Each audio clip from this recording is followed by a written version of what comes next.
We're here in the historic St. Henry's Church, which sits in the shadow of St. Stephen's.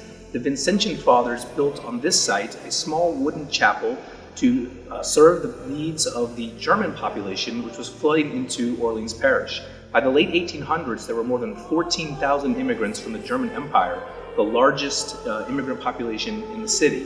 And this was one of the spots that helped serve their spiritual needs here at St. Henry's.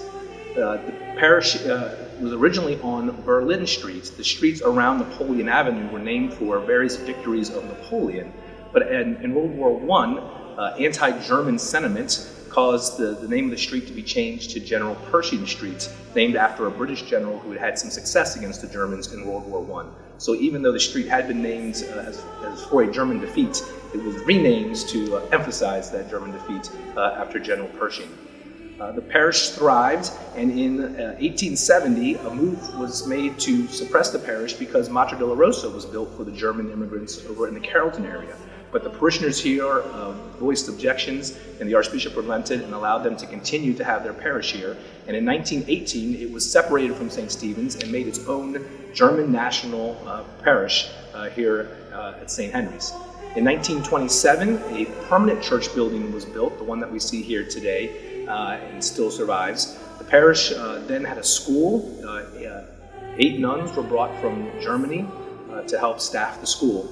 The school survived until the late 1970s, when again the parish began to decline. And in 2008, after Hurricane Katrina, the parish was merged with St. Stephen's and Our Lady of Good Counsel into Good Shepherd Parish.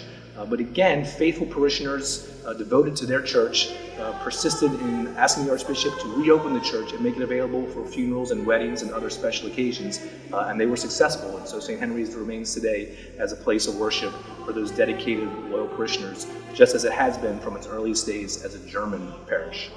One of the great artistic and architectural features of St. Henry's Church is the seal on the altar, which is the seal of the 1938 Eucharistic Congress held here in New Orleans. That seal was designed by Oscar Ravensteiner Jr., a member of the Jesuit High School class of 1936, who also designed the seal of Jesuit High School. Also on the ceiling, you can see images of the apostles, frequently depicted holding instruments of their martyrdom. This is the beautiful, historic St. Henry's Church.